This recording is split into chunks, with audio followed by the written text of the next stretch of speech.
नमस्कार साथियों। आज हम करंट अफेयर्स के अंतर्गत 1 अगस्त से 4 अगस्त के जो करंट अफेयर्स के महत्वपूर्ण प्रश्न हैं उनकी चर्चा करेंगे। हम शुरू करते हैं। भारत का कौन सा राज्य रेयर अर्थ एलिमेंट दुर्लभ मृदा तत्वों के लिए एक्सप्लोरेशन लाइसेंस खोज लाइसेंस लागू करने वाला पहला राज्य बना? जो हमारा पहला प्रश्न है वो क्या है? रेयर अर्थ एलिमेंट कौन सा एलिमेंट है? रेयर अर्थ एलिमेंट्स जो है रेयर अर्थ एलिमेंट्स खोज लाइसेंस जिसको हम कहते हैं लागू करने वाला पहला राज्य बना। ये पहला राज्य कौन सा है? ऑप्शन है गुजरात, राजस्थान, ओडिशा और कर्नाटक। इसका सही आंसर है राजस्थान। रेयर अर्थ एलिमेंट जो है उसके लिए अर्थात रेयर एलिमेंट किसको कहते हैं? दुर्लभ मृदा तत्वों के लिए जो एक्सप्लोरेशन लाइसेंस है वो प्रारंभ करने वाला पहला राज्य राजस्थान है। राजस्थान 29 जुलाई 2026 को दुर्लभ मृदा तत्वों के लिए अन्वेक्षण अनुज्ञप्ति निष्पादित करने वाला भारत का पहला राज्य बना। भारत का पहला राज्य बना। ये अन्वेक्षण अनुज्ञप्ति 207.63 वर्ग किलोमीटर क्षेत्र के लिए दी गई है, जो बालोतरा जिले के नवातला, देवगढ़, पचपदरा क्षेत्र में और जोधपुर के शेरगढ़ तहसील में स्थित है। दुर्लभ मृदा तत्व जो है वो 17 रासायनिक रूप से समान धात्विक तत्वों का क्या है? एक समूह है। समान धात्विक तत्वों का समूह है जिसमें 15 लेथेनाइट तत्व हैं, स्केडियम है, इट्रियम है, सम्मिलित इसमें होते हैं। राजस्थान खनिज क्षेत्र में पहचाने गए प्रमुख दुर्लभ मृदा तत्वों में लेथेनम है, सीरियम है, प्रिसियोडियम है, नियोडियम है। यह अन्वेषण अनुज्ञप्ति किसके द्वारा दी गई? केंद्रीय खान योजना व अभिकल्प संस्थान लिमिटेड को प्रदान की गई और यह समझौता राजस्थान के खान व भू विज्ञान विभाग के द्वारा निष्पादित किया गया। राजस्थान की जो अनुज्ञप्ति है भारत की अद्यतन महत्वपूर्ण खनिज विनियामक व्यवस्था के अंतर्गत हस्तांतरित प्रथम अन्वेषण अनुज्ञप्ति है। प्रथम अन्वेषण अनुज्ञप्ति है।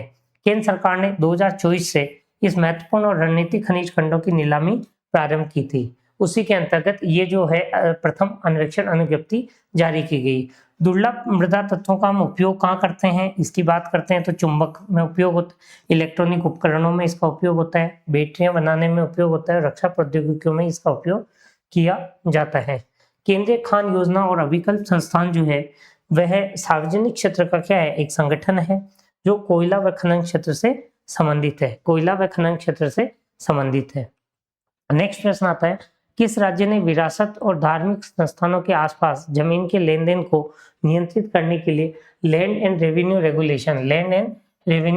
रेगुलेशन 2026 पारित किया है? तो इसका सही आंसर है वो है असम है। इसका सही आंसर क्या है? असम है। इसने land and revenue regulation bill 2026 पारित किया है। 2026 के संशोधन के तहत राष्ट्रगान के साथ साथ किस राष्ट्रीय प्रतीक को कानूनी मान्यता या कानूनी संरक्षण दिया गया है? कौन सा है? इसका सही आंसर है वंदे मातरम, अशोक चक्र, सत्यमेव जयते और तिरंगा। इनमें से कौन सा सही आंसर है? वंदे मातरम। वंदे मातरम इसको 2026 के संशोधन के तहत राष्ट्रगान के साथ साथ राष्ट्र प्रतीक को कानूनी संरक्षण दिया गया है। राष्ट्रीय सम्मान के अपमान निरोधक विधेयक 2026 29 जुलाई 2026 को राज्यसभा द्वारा पारित किया गया। इस संशोधन द्वारा राष्ट्रीय गीत वंदे मातरम को राष्ट्रगान जनगण गण के समान वैधानिक संरक्षण प्रदान किया गया। राष्ट्रीय सम्मान के अपमान की रोकथाम अधिनियम कौन सा? 1971। राष्ट्रीय ध्वज, भारत के संविधान और राष्ट्रीय गान के अपमान को संरक्षण प्रदान करता है। इसी में अब कौन जुड़ गया है? राष्ट्रीय गीत जुड़ गया है। राष्ट्रीय गीत जुड़ गया है। संशोधित अधिनियम के अनुसार वंदे मातरम के गायन में जानबूझकर बाधा डालने, उसके गायन के दौरान सभा में व्यवधान उत्पन्न करने पर 3 वर्ष तक के कारावास का प्रावधान किया गया है। जुर्माना और दोनों का प्रावधान इसमें रखा गया है। तो 3 वर्ष का कारावास हो सकता है, जुर्माना हो सकता है या दोनों ही हो सकते हैं। ये विधेयक 24 जुलाई 2026 को गृह मंत्रालय के राज्य मंत्री नित्यानंद राय द्वारा, किनके द्वारा?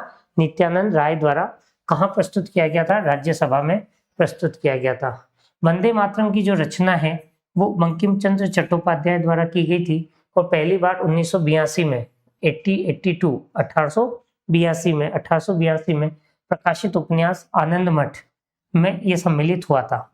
जनगण मन को 24 जनवरी 1950 को भारत के राष्ट्रीय गान के रूप में अपनाया गया था। यह संशोधन जो है ये वंदे मातरम की 150वीं जयंती समारोह की श्रृंखला के अवसर पर प्रस्तुत किया गया और राज्य विधानमंडलों की आधिकारिक कार्यक्रमों में वंदे मातरम के वादन को अनिवार्य किया गया है। ये महत्वपूर्ण इसमें संशोधन किए गए हैं। हाल ही में भारत की मदद से पुनर्निर्मित श्री गुस्थाल महाविहार और प्रथम श्री महाविहार का आगम किस देश में स्थित है?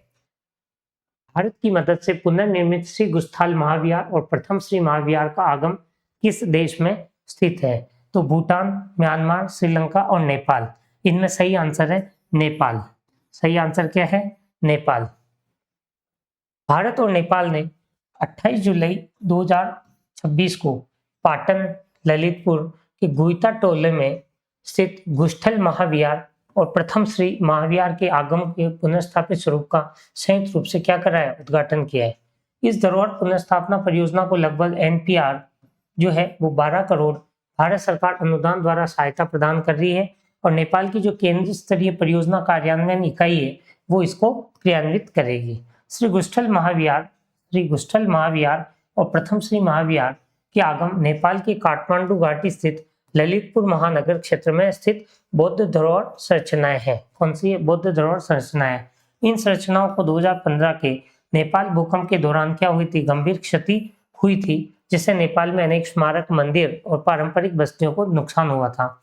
भारतीय कला और सांस्कृतिक धरोहर न्यास ने इस पुनर्स्थापना कार्य हेतु डिजाइन और परियोजना प्रबंधन का कार्य किया है। नेपाल के लिए भारत की भूकंपोत्तर पुनर्निर्माण सहायता में थी सांस्कृतिक धरोहर स्थलों का संरक्षण, 50,000 निजी घरों व 85 शैक्षणिक संस्थाओं व 133 स्वास्थ्य सुविधाओं के पुनर्निर्माण को भी इसमें शामिल किया गया है। ललितपुर जो है काठमांडू, भक्तपुर, काठमांडू घाटी के 3 प्रमुख नगर हैं जो बौद्ध और हिंदू धरोहर स्थलों के रूप में जाने जाते हैं। ग्राम पंचायतों के डिजिटल इंफ्रास्ट्रक्चर को मजबूत करने के लिए पंचायती राज मंत्रालय द्वारा जुलाई 2026 में कौन सी पहल शुरू की गई? देखिए, ग्राम पंचायतों में क्या करना है? डिजिटल इंफ्रास्ट्रक्चर को बढ़ावा देना है। उसके लिए पंचायती राज मंत्रालय द्वारा शुरू की गई जो पहल है उनके 4 ऑप्शन हमारे पास है: ई पंचायत, दानवीर पंचायत और डीजी पंचायत। तो इसका जो सही आंसर है वो है दानवीर। इसका जो सही आंसर है वो क्या है? दानवीर। दानवीर को पंचायती राज मंत्रालय द्वारा 29 जुलाई 2026 को नई दिल्ली में ग्राम पंचायतों में डिजिटल अवसंरचना सुदृढ़ करने के लिए नागरिक सहभागिता पहल के रूप में, ध्यान रखना, किसके रूप में? नागरिक सहभागिता पहल के रूप में प्रारंभ किया गया है। दानवीर क्या है? एक अंतिम छोर तक कार्य करने वाला डिजिटल मंच है। ये ध्यान रखना है। दानवीर क्या है? अंतिम छोर तक कार्य करने वाला एक डिजिटल मंच है। और ये डिजिटल मंच क्या करता है? भारत की पात्र ग्राम पंचायतों को मानकीकृत व गुणवत्ता सत्यापित कंप्यूटर बंडल उपलब्ध कराने हेतु नागरिकों और संगठनों को योगदान करने में सक्षम बनाता है। इसका पहल का जो उद्देश्य है वो 2.5 लाख ग्राम पंचायतों की डिजिटल उपकरण आवश्यकताओं को पूरा करना है और ग्रामीण स्थानीय स्वशासन की मूलभूत इकाई को मजबूत करना है। दानवीर पहल मेरी पंचायत मोबाइल अनुप्रयोग को डीजी हॉट बाजार मंच के साथ एकीकृत करती है, जिससे डिजिटल उपकरणों के योगदान का पारदर्शी वितरण सुनिश्चित होता है। इस मंच का विकास राष्ट्रीय सूचना विज्ञान केंद्र और डीजी हॉट के सहयोग से किया गया है। तो ये जो मंच है ये किसके विकास से? राष्ट्रीय सूचना विज्ञान और डीजी हॉट के सहयोग से डेवलप किया गया है। इसे डिजिटल भारत और विकसित भारत की दृष्टि से जोड़ा गया है। पंचायती राज व्यवस्था को भारत के संविधान के भाग 9 के अंतर्गत संवैधानिक आधार प्रदान किया गया है। ये ग्राम पंचायतें ग्रामीण शासन व्यवस्था की जो है वो जमीनी स्तर की संस्थाएं हैं।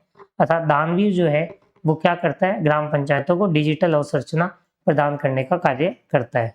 कॉमनवेल्थ गेम्स 2026 में पुरुषों की लंबी कूद स्पर्धा में किसने सिल्वर मेडल जीता है? कॉमनवेल्थ गेम 2026 में किसने कौन सा मेडल जीता है? सिल्वर मेडल जीता है।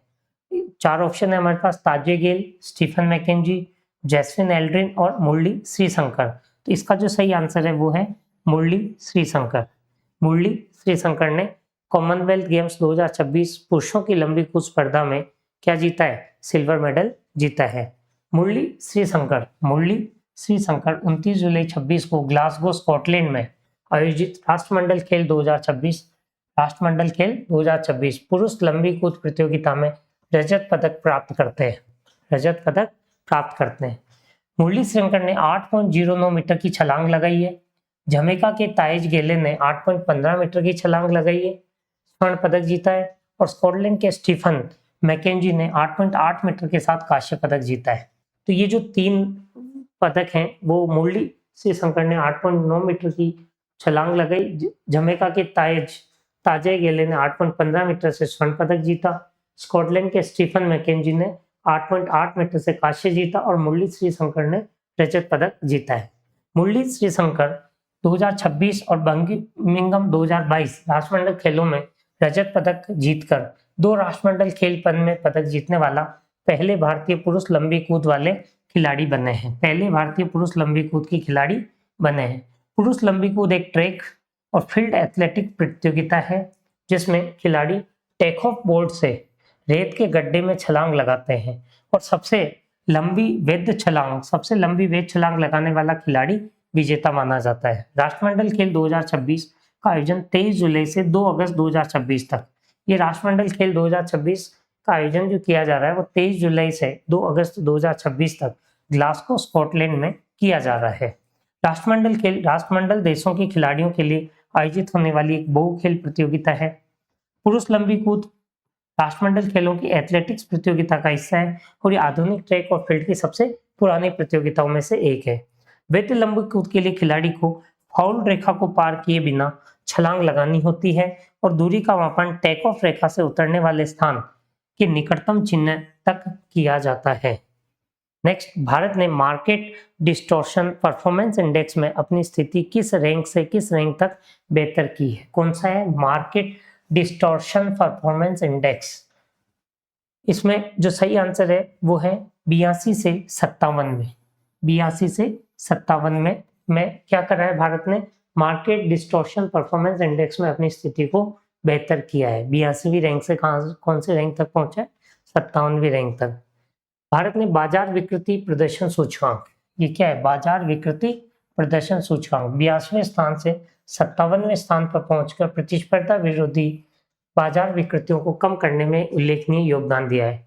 यह सूचकांक देशों का मूल्यांकन, संपत्ति अधिकारों के संरक्षण, घरेलू प्रतिस्पर्धा व अंतर्राष्ट्रीय प्रतिस्पर्धा, इन 3 प्रमुख स्तंभों के आधार पर करता है। जो 3 स्तंभ कौन कौन से हैं? संपत्ति अधिकारों का संरक्षण, घरेलू प्रतिस्पर्धा और अंतर्राष्ट्रीय प्रतिस्पर्धा। 2010 से 2023 के दौरान लागू किए गए संरचनात्मक और प्रतिस्पर्धात्मक समर्थक सुधारों को भारत की रैंकिंग सुधार में प्रमुख कारण माना गया है। अर्थात ये जो रैंकिंग सुधार का कारण है वो संरचनात्मक और प्रतिस्पर्धात्मक सुधार है। कौन कौन से हैं? जैसे वस्तु व सेवा कर GST, जिसे 1 जुलाई 2017 से लागू किया गया। ये गंतव्य आधारित अप्रत्यक्ष कर प्रणाली है जिससे अन्य अप्रत्यक्ष करों को एकीकरण कर दिया है। दिवाला व शोधन अक्षमता 2016 IBC कंपनियों, साझेदारी फर्मों, व्यक्तियों के लिए एक समयबद्ध दिवाला समाधान व्यवस्था तैयार करती है। दिवाला व शोधन अक्षमता बोर्ड IBBI की स्थापना दिवाला व शोधन क्षमता 2016 के अंतर्गत देश के नियामक प्राधिकरण के रूप में की गई है। भारत की प्रतिस्पर्धात्मक नीति का संचालन प्रतिस्पर्धा अधिनियम 2002 के अंतर्गत होता है, जिसका प्रवर्तन भारतीय प्रतिस्पर्धा आयोग CCI द्वारा किया जाता है। व्यापार व निवेश विधि केंद्र CTIL भारतीय विदेश व्यापार संस्थान IIFT के अधीन कार्य करता है, जबकि कंपीटियर फाउंडेशन प्रतिस्पर्धा नीति व बाजार विकृतियों पर अनुसंधान करता है। तो जो भारत का बाजार विकृति प्रदर्शन सूचकांक पहले 82वें स्थान पे था, वो 82वें स्थान से 57वें स्थान पर पहुंचा है। उसका मूल कारण है कि हमने संपत्ति के अधिकारों में संरक्षण, घरेलू प्रतिस्पर्धा और अंतर्राष्ट्रीय प्रतिस्पर्धा जैसे जो 3 आधार स्तंभ है ना, उनमें बहुत अधिक सुधार किया है। GST का इसमें बहुत बड़ा योगदान है जिससे ये सुधार हुआ है। दिवाला और शोधन असक्षमता जो संहिता 2016 है उसमें कंपनियों, साझेदारी फर्मों और उनके जो समयबद्ध दिवालिया समाधान व्यवस्था प्रदान की गई है, उससे बहुत अधिक सुधार इस रैंक में हुआ है। ग्लोबल बैंक अवार्ड 2026 में दुनिया का सर्वश्रेष्ठ कॉर्पोरेट बैंक चुने जाने वाला पहला दक्षिण पूर्वी एशियाई बैंक कौन सा बना है? पहला दक्षिण पूर्वी एशियाई बैंक, दक्षिण पूर्व एशियाई बैंक कौन सा बना है? तो जो पहला दक्षिण पूर्व एशियाई बैंक कौन सा बना है? DBS bank. कौन सा बना है? डीबीएस बैंक, डीबीएस बैंक बना है। डीबीएस बैंक वैश्विक वित्त वैश्विक बैंक पुरस्कार, वैश्विक हित वैश्विक बैंक पुरस्कार 2024 में विश्व का सर्वश्रेष्ठ कॉर्पोरेट बैंक, विश्व का सर्वश्रेष्ठ कॉर्पोरेट बैंक खिताब प्राप्त करने वाला दक्षिण पूर्व एशिया का पहला बैंक है। दक्षिण पूर्व एशिया का पहला बैंक बना है। यह उपलब्धि दक्षिण पूर्व एशिया के किसी बैंक द्वारा वैश्विक पुरस्कार श्रेणी को 2005 में प्रारंभ किए जाने के बाद पहली बार प्राप्त करता है। डीबीएस बैंक को वित्तीय सेवाओं और डिजिटल नवाचार में उत्कृष्टता के लिए एशिया का सर्वश्रेष्ठ बैंक, एशिया का सर्वश्रेष्ठ बैंक और सिंगापुर का सर्वश्रेष्ठ बैंक का पुरस्कार भी प्राप्त हो चुका है। डीबीएस बैंक का मुख्यालय कहाँ है? सिंगापुर में। डीबीएस बैंक का मुख्यालय कहाँ है? सिंगापुर में। और ये 19 अंतर्राष्ट्रीय बाजारों में कार्य करता है। ये उद्यमों, बड़े निगमों और बहुराष्ट्रीय कंपनियों का संस्थागत ग्राहकों को सेवाएं प्रदान करता है। कॉर्पोरेट बैंकिंग सेवाओं में कॉर्पोरेट वित्त पोषण, व्यापार वित्त, नकद प्रबंधन, कोष प्रबंधन सेवाएं और परामर्श सेवाएं, ये डिजिटल बैंकिंग समाधान इसमें शामिल है।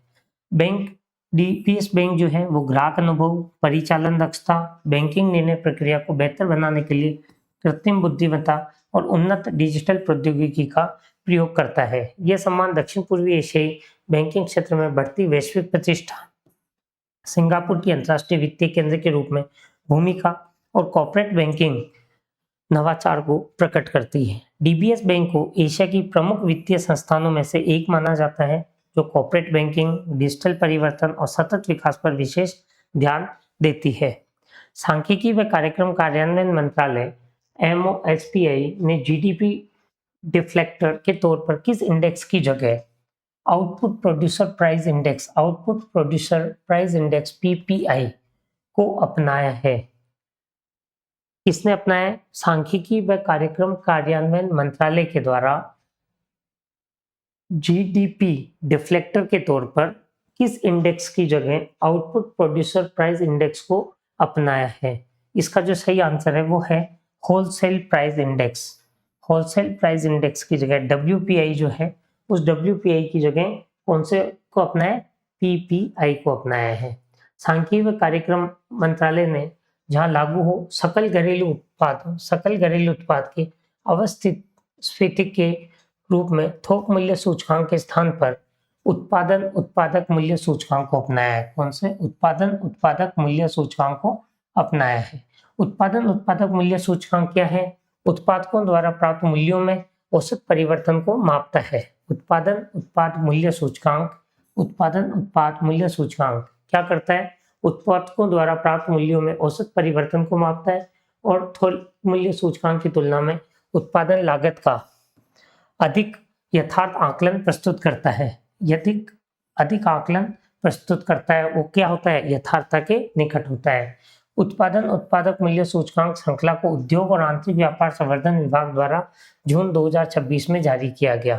जून 2026 में जारी किया गया। ये भारत में क्या करता है? द्विअवस्थिति पद्धति को अपनाता है, जिसमें उत्पादन और आगत मूल्यों का पृथक समायोजन कर वास्तविक सकल मूल्य वर्धन का आकलन करता है। सकल घरेलू उत्पाद का जो आर्थिक आधार वर्ष है वो 2011-12 से संशोधित कर 2022-23 कर दिया गया। तो ये भी आपको ध्यान रखना है कि 2011-12 से इसको संशोधित कर दिया गया है। तो अब 2011-12 नहीं होकर सकल घरेलू उत्पाद का जो आधार वर्ष है वो अब संशोधित होकर क्या हो गया है? 2022-23 कर दिया गया है, जो इससे अर्थव्यवस्था की वर्तमान संरचना का बेहतर प्रतिनिधित्व तो हम पता कर सकते हैं। थोक मूल्य सूचकांक जो है उसका प्रकाशन जारी रहेगा, जबकि उपभोक्ता मूल्य सूचकांक का जो उपयोग है वो आवश्यकता अनुसार विशिष्ट मदों के लिए ही किया जाएगा। संशोधित सकल घरेलू उत्पाद का आकलन वित्तीय वर्ष 2026-27 की प्रथम तिमाही अप्रैल जून में संशोधित पिछली श्रृंखला के साथ लागू किया जाएगा। सांख्यिकी एवं कार्यक्रम कार्यान्वयन मंत्रालय जुलाई 26 में सेवा उत्पादन सूचकांक का परीक्षण संस्करण जारी करता है, जिसका उद्देश्य औपचारिक सेवा क्षेत्र के मासिक प्रदर्शन का आकलन करना है। किस राज्य ने जुलाई 2026 में डिप्टी योजना शुरू की है? किस राज्य ने डिप्टी योजना शुरू की है? इसका आंसर है छत्तीसगढ़। कौन सा है? इसका आंसर है छत्तीसगढ़। छत्तीसगढ़ सरकार ने 2026 में डिप्टी योजना का शुभारंभ महिला सशक्तिकरण, नवीनीकरण ऊर्जा व ग्रामीण उद्यमिता को बढ़ावा देने के उद्देश्य से किया है। ये योजना भारत की प्रथम महिला नेतृत्व वाली विकेंद्रीकृत नवीनीकरण ऊर्जा नीति। कौन सी? ये ध्यान रखना है, भारत की प्रथम महिला नेतृत्व वाली विकेंद्रीकृत नवीनीकरण ऊर्जा नीति है, जिसका उद्देश्य क्या है? स्वयं सहायता समूह को सौर उद्यमियों में परिवर्तन करना है। इस योजना का लक्ष्य 5000 महिला नेतृत्व वाले सौर उद्यमों की क्या करना है? स्थापना करना है। पूरे छत्तीसगढ़ में 50,000 हरित रोजगारों का इससे सृजन करने का लक्ष्य रखा गया है।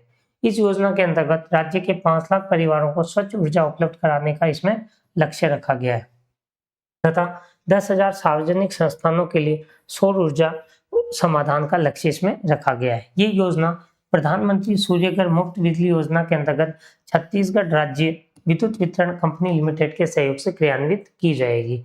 कबीरधाम जिला इस योजना का प्रथम कार्यान्वयन जिला बना है। कौन सा? कबीरधाम।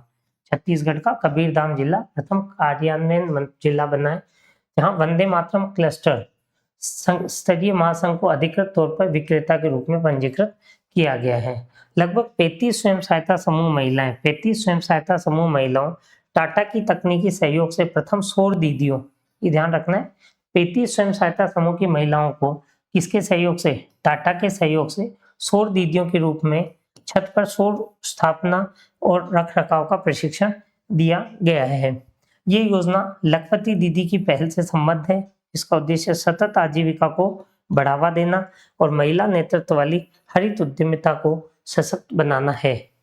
ये योजना किससे संबंधित है? लखपति दीदी पहल से संबंधित है। नेक्स्ट, लवप्रीत सिंह ने कॉमनवेल्थ गेम्स 2026 में भारत के लिए किस वेट लिफ्टिंग कैटेगरी में सिल्वर मेडल जीता है? लवप्रीत सिंह ने कॉमनवेल्थ गेम्स 2026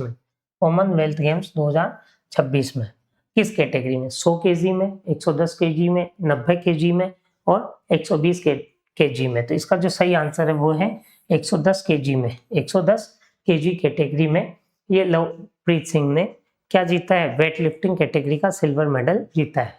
लवप्रीत सिंह ने कब जीता है? 30 जुलाई 2026 को। कहाँ जीता है? ग्लासगो में। क्या गेम में? राष्ट्रमंडल खेल 2026 में पुरुषों की 100+ भारोत्तोलन स्पर्धा में रजत पदक जीता है।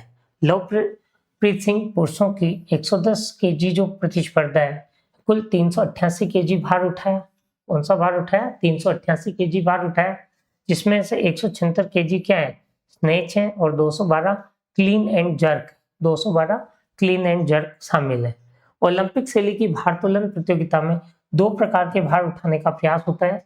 एक होता है स्नेच और दूसरा क्लीन एंड जर्क, तथा सकल प्रयासों के संयुक्त कुल भार के आधार पर अंतिम रैंकिंग निर्धारित की जाती है। राष्ट्रमंडल खेलों में पुरुषों की 110 केजी भारोत्तोलन श्रेणी एक सुपर हेवीवेट वर्ग है, जिसमें 110 केजी से अधिक शरीर भार वाले खिलाड़ी भाग लेते हैं। न्यूजीलैंड के जो डेविड लीटी हैं, पुरुषों की 110 केजी स्पर्धा में 389 केजी रिकॉर्ड कुल भार के साथ स्वर्ण पदक जीतते हैं। लवप्रीत सिंह इससे पहले बर्मिंघम 2022 में भी राष्ट्रमंडल खेलों में 109 केजी भारोत्तोलन श्रेणी में कांस्य पदक जीत चुके हैं। भारत ने राष्ट्रमंडल खेल 2026 में अपनी भारोत्तोलन अभियान का समापन 8 पदकों के साथ किया है, जिसमें 1 स्वर्ण पदक, 6 रजत पदक और 1 कांस्य पदक शामिल है। तो भारत ने राष्ट्रमंडल खेल 2026 में जो भारोत्तोलन अभियान के अंतर्गत 8 पदक जीते हैं, 1 स्वर्ण जीता है, 6 रजत जीते हैं और 1 कांस्य पदक इन्होंने जीता है। 11वीं all India police judo cluster championship 2026 की मेजबानी किस संगठन ने की है? 11वीं all India police judo cluster championship 2026 की जो मेजबानी है वो किस संगठन के द्वारा की गई है? इस 4 ऑप्शन है हमारे पास: सीमा सुरक्षा बल, केंद्रीय औद्योगिक सुरक्षा बल, केंद्रीय रिजर्व पुलिस बल, भारत तिब्बत सीमा पुलिस। तो इसका सही आंसर है केंद्रीय औद्योगिक सुरक्षा बल। केंद्रीय औद्योगिक सुरक्षा बल कौन सा है? CISF। इसने 11वीं ऑल इंडिया पुलिस जूडो, कौन सी है? 11वीं all India police judo cluster championship ये कहाँ आयोजित की गई थी? 23 जुलाई से 30 जुलाई 2026 में कहाँ आयोजित की गई थी? तेलंगाना के हैदराबाद में गाचीबौली के जीएमसी बाल योगी इंडोर स्टेडियम में। ये ध्यान रखना है, जीएमसी बाल योगी इंडोर स्टेडियम में। जगह कौन सी है? हैदराबाद का गाचीबौली। इस चैंपियनशिप की जो मेजबानी है वो केंद्रीय औद्योगिक सुरक्षा बल द्वारा अखिल भारतीय पुलिस खेल नियंत्रण बोर्ड के तत्वाधान में की गई थी। अखिल भारतीय पुलिस खेल नियंत्रण बोर्ड भारत में पुलिस संगठनों का सर्वोच्च खेल निकाय है, जो केंद्रीय और राज्य पुलिस बलों के राष्ट्रीय स्तर की प्रतियोगिताओं का आयोजन करता है। इस चैंपियनशिप में 5 युद्धक खेल विधाएं शामिल होती है। कौन कौन सी 5 युद्धक खेल विधाएं शामिल होती है? एक जूडो होता है, वुशु होता है, ताइक्वांडो होता है, कराटे होते हैं और पैनकेक सिलाट इसमें होता है। सशस्त्र सीमा बल 203 अंकों के साथ समग्र चैंपियन बना है, जिसमें 24 स्वर्ण, 20 रजत और 23 कांस्य पदक जीते हैं सशस्त्र सीमा बल ने। केंद्रीय औद्योगिक सुरक्षा बल और भारत तिब्बत सीमा पुलिस ने पदक तालिका में दूसरा और तीसरा स्थान प्राप्त किया है। अर्थात दूसरा स्थान प्राप्त किया है केंद्रीय औद्योगिक सुरक्षा बल ने, दूसरा स्थान प्राप्त किया है भारत तिब्बत सीमा पुलिस ने तीसरा स्थान प्राप्त किया है। जूडो एक क्या है? ओलंपिक युद्धक खेल है जूडो, जिसका अंतर्राष्ट्रीय संचालन अंतर्राष्ट्रीय जूडो महासंघ के द्वारा किया जाता है। जबकि वुशु जो है वो और पेनकेट जो है वो सिलाट मान्यता प्राप्त मार्शल आर्ट विधाएं हैं। ये क्या है? वुशु और पेनकेट जो है वो मार्शल आर्ट विधाएं हैं। तेलंगाना के पुलिस महानिदेशक पुलिस बल प्रमुख श्री सी.वी. आनंद आईपीएस समापन समारोह के मुख्य अतिथि रहे थे। तो तेलंगाना के जो पुलिस महानिदेशक हैं श्री सी.वी. आनंद, वो इसके मुख्य अतिथि रहे थे। भारत ने 22वीं कॉमनवेल्थ टेबल टेनिस चैंपियनशिप 2026 की पुरुष टीम फाइनल में किस देश को हराया था? 22वीं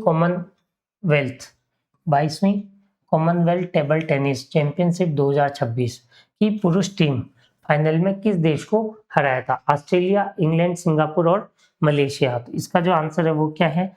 मलेशिया। किसको हराया था? मलेशिया को। भारत ने 30 जुलाई 2026 को नई दिल्ली स्थित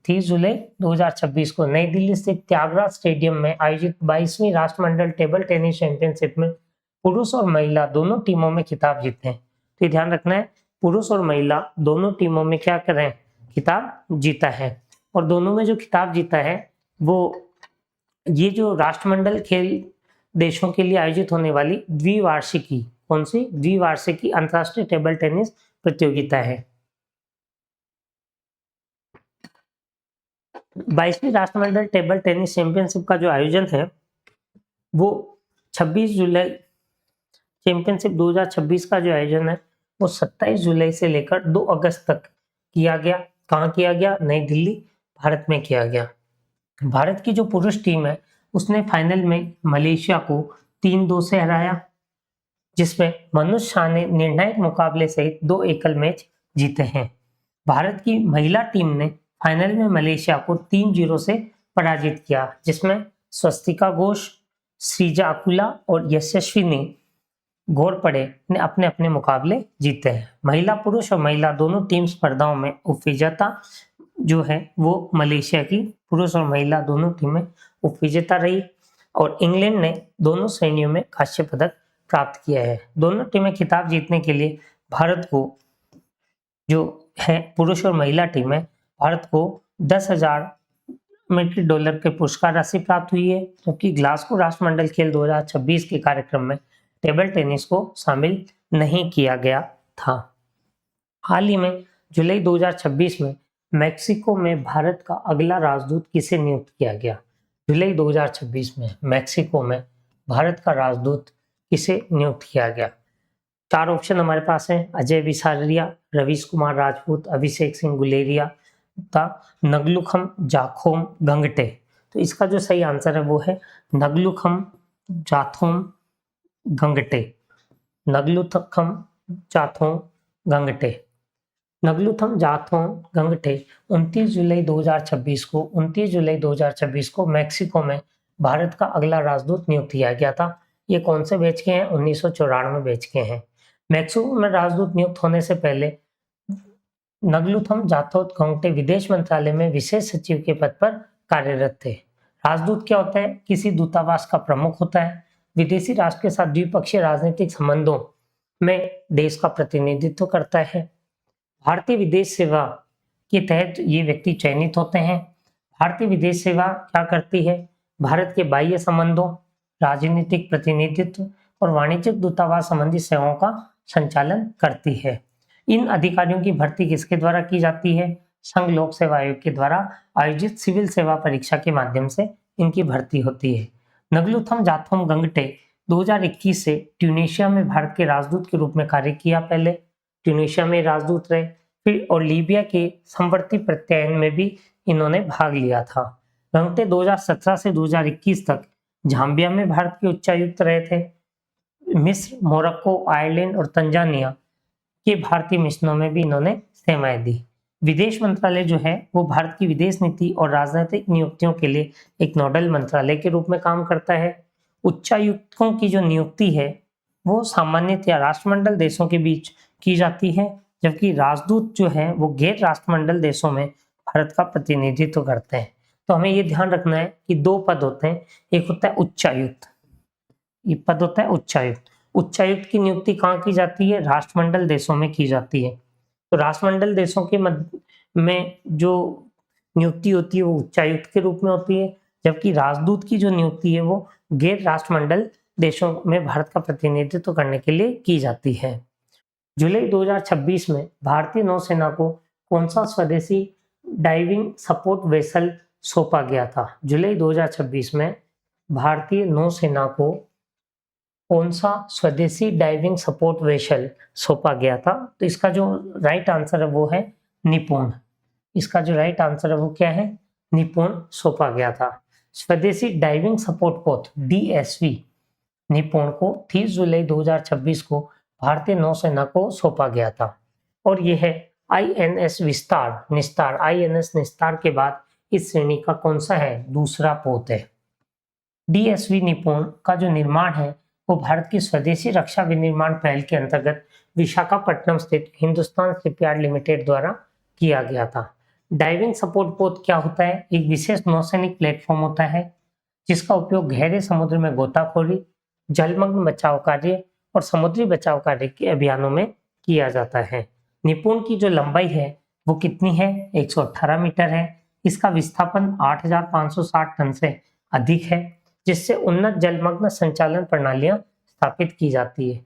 ये जो पोत है ये गहरे समुद्री संतृप्त गोताखोरों प्रणाली, दूरस्थ रूप से संचालित वाहनों और गतिशील स्थिति निर्धारण प्रणालियों से सुसज्जित है।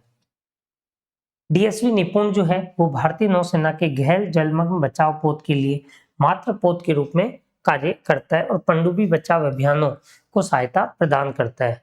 निपुण में लगभग 75% जो है वो स्वदेशी सामान इस्तेमाल किया गया है और ये जटिल रणनीतिक रक्षा प्लेटफॉर्मों के निर्माण में भारत की बढ़ती क्षमता को प्रमाणित करता है। निपुण नाम कहाँ से लिया गया है? संस्कृत भाषा से लिया गया है, जिसका अर्थ क्या है? कुशल, सक्षम और पारंगत। निपुण जो नाम है वो कहाँ से लिया गया है? संस्कृत भाषा से लिया गया है, जिसका अर्थ कुशल, सक्षम और पारंगत होता है। भारत ने जुलाई 2026 में किस पड़ोसी देश के साथ 4,000 करोड़ की रियायती लाइन ऑफ क्रेडिट LOC पर हस्ताक्षर किए हैं? 4,000 करोड़ की LOC पर लाइन ऑफ क्रेडिट पर हस्ताक्षर किए हैं। श्रीलंका, नेपाल, बांग्लादेश और भूटान। इसका सही आंसर है भूटान। इसका सही आंसर क्या है? भूटान पर ये हस्ताक्षर हुए हैं। भारत और भूटान ने 31 जुलाई 2026 को थिम्पू में आयोजित 5वीं भारत भूटान विकास सहयोग वार्ता के दौरान 4,000 करोड़ रुपए के रियायती ऋण सुविधा समझौते पर हस्ताक्षर किया है। यह सुविधा भूटान की 13वीं पंचवर्षीय योजना जो 2024 से 29 तक इम्प्लीमेंट हो रही है उसमें ऊर्जा परियोजनाओं में सहायता के लिए दी गई है। विभिन्न सहायता कार्यक्रमों के माध्यम से भूटान की 13वीं पंचवर्षीय योजना के लिए भारत ने लगभग 10,000 करोड़ का समर्थन की पुष्टि की है। भारत का निर्यात आयात बैंक विदेशों में भारत के आधिकारिक निर्यात और रियायती वित्त पोषण के लिए एक प्रमुख संस्था है। 31 जुलाई 2026 को अखिल भारतीय आयुर्विज्ञान संस्थान और भूटान के भूटान के खेसर ग्यालपो आयुर्विज्ञान विश्वविद्यालय के बीच भी एक चिकित्सीय अनुसंधान और शिक्षा के क्षेत्र में भी समझौता ज्ञापन पर हस्ताक्षर हुआ है। भारत ने हरित परिवहन पहल और सतत विकास सहयोग के अंतर्गत भूटान को 45 विद्युत वाहनों की आपूर्ति भी की है। 5वीं भारत भूटान विकास सहयोग वार्ता 30 से 31 जुलाई 2026 को थिम्पू में आयोजित हुई थी। थिम्पू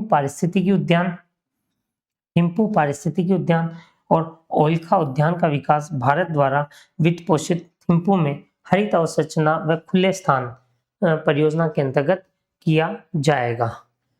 इसके अगले पार्ट में हम कुछ और महत्वपूर्ण प्रश्न वो नेक्स्ट वीडियो में लेकर आपके साथ पुनः जुड़ेंगे। ये जो करंट अफेयर्स के क्वेश्चंस हैं और उन क्वेश्चंस के साथ इनका जो डिटेल एनालिसिस है वो मुझे आशा नहीं पूर्ण विश्वास है कि आपको बहुत ही अच्छा लगा होगा और आप इस तरह के जो कंटेंट है वो प्रतियोगी परीक्षाओं में आपकी तैयारी को बहुत ही मदद करेंगे। मैं अतुल्यम अकेडमी परिवार की ओर से अतुल जोशी आप लोगों का इस YouTube चैनल पर हार्दिक स्वागत अभिनंदन करता हूं और आप इस कक्षा को अपने सभी मित्रों को भी शेयर करें जिससे कि उन सभी साथियों को भी इस कक्षा का लाभ मिल सके। धन्यवाद।